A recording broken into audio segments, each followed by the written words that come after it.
here to me. So we're glad you're here. Today we're talking about expectations. Title of today's time is We've Been Expecting You. And here's our main thought. You will never experience the disappointment that comes with unmet expectations when those expectations center on the person and work of Christ. You will never experience the disappointment that comes with unmet expectations when those expectations center on the person and the work of Christ. Now notice I did not say you will never be disappointed. Don't hear me say that this morning. All of us in here, if you've lived long enough, if you followed Christ long enough, you have felt the sting of disappointment. All of us. But when we trust in God fully, in what He is doing and what He is promised, that will never leave us disappointed. He will never leave us disappointed. And I think if you followed after Christ long enough, you can affirm that as well. That God is faithful, and what He said He will do, He will complete. And so that's the truth I want to build on this morning for the short time that we have. And I want to encourage your heart as we finish up a Christmas season just 2 days ago. And I know some of you are disappointed already that we're already past Christmas, right? You're already feeling that disappointment. Man, it's come and gone so quick, right? But we're looking forward to a new year. And we're looking forward to what God's going to do in this place and in your heart this coming year. And God, if He's given that promise, He is faithful to complete that. And so that's what we want to look at today. I believe when we're experiencing disappointment, I believe when we experience that, the majority of our disappointments in life are a result of expectations centered on the things of personal interest rather than on the person of Christ.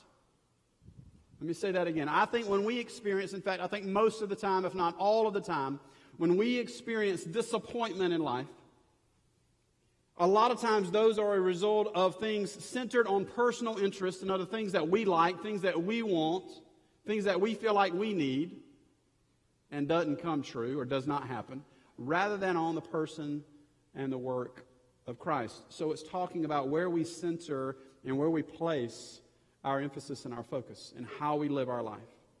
When we live it with Christ in mind and on the person and the work of Christ, as your big idea talks about, your main thought talks about, He never lets us down.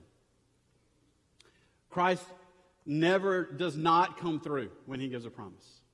And that's a truth that we can build our lives on. This is true for me, and it may be true for you. I'm typically more excited about the waiting period being over than I am about the purpose of the waiting. Right? I'm typically more interested in the waiting period just being over than I am about what is God doing in me and what is He creating in me during this period of waiting.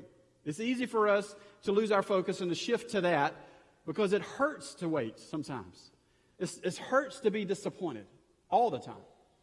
And our focus goes to that instead of on the person and the work of Christ. You've all said this. I've said this. Man, I'm just glad that's over.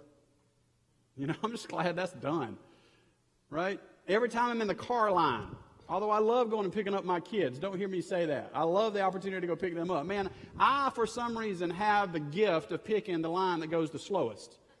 You know, some of you may, and for us NASCAR fans in here, boy, that just gets at you. It gets under you just want to pass somebody, right? You just want to go around somebody, and I can't do it because I'm stuck in a line. And if I go in the outside line, it's over. If you know car lines, the outside line is always the slowest line, right? But I get tricked into it by that line being so much closer to the front than the inside line. And so I think, well, today's going to be a new day. Today it's going to happen. I'm going to get in that outside line, and man, I'm going to get up there first. And it's funny, you know, you kind of get this way. I'm thinking maybe it's just me. So let's just assume it's just me. I'm thinking as I'm passing all these cars, yep, pass them, pass them, pass them. I'm going to get there before them. I'm going to get there before them. I'm going to get there before them.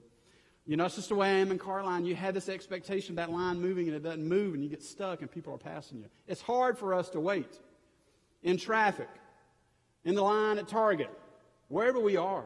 It's hard for us to wait, no matter who you are, right? We have every season, every year, we have a tradition now at the house. It's almost now several years of making peanut butter balls. We do this with Caroline, our daughter. She does this to help with her volleyball club travel stuff that she does. So we've been doing it now for the last several years. Well, this is a process for us as a family. And I say as a family because everybody's involved, right? I did it for maybe 1 year with Mama doing most of it, and I learned my lesson. I don't ever just let Mama go in there and do all of that, right? Now Daddy gets involved, he jumps in, and he makes sure he does what he can. Caroline and I are in there. Carter, we haven't yet really figured out his niche. Carter will get there. He's 11, and so it's hard for him to focus on one thing more than 5 seconds at a time. And so until we figure that part out, he just kind of blows through every now and then through the kitchen, So we're in there making these things. We're creating this. And I learned early on through this process that it takes time. Right? These things, now if you've had some, you know this, and I'm not bragging on my wife. These things are delicious. Right? These confections that we make, and they're covered with chocolate. I mean, what's wrong with peanut butter and chocolate, together? I mean, good gracious, it's the best combo ever. Right? So it takes time. It's a process. And I learned early on that I wasn't really good at some of the things that it takes to create these peanut butter balls. I tried my hand at dipping, and I didn't have the gift. I tried my hand at rolling them out, and I just didn't have the patience. And so I finally got asked sweetly by my wife, why don't you try this? And it's melting the chocolate. And you can ask here, I can melt chocolate with the best of them. If you need something melted, I can melt some chocolate. And I'm not going to go into how hard that is right now. I don't want to bore you with that. But there's a lot to that process in melting chocolate. There's a lot to that. So we can talk about that another time. But that's my part. That's what I do. I melt chocolate. And early on, I was in that whole process, and it takes hours to get these things done. I was thinking all about Ashley early on in that process, and it's still hard not to. But man, there's a game I'd love to go in there and watch. At nights when it's midnight, I'd love to go to sit down and go to bed, right? And I began to focus more on me than it was on the process. And we had a greater purpose in mind from the beginning. It takes time. Anything good is worth waiting on. You've heard that axiom before, right? Anything good is worth waiting on.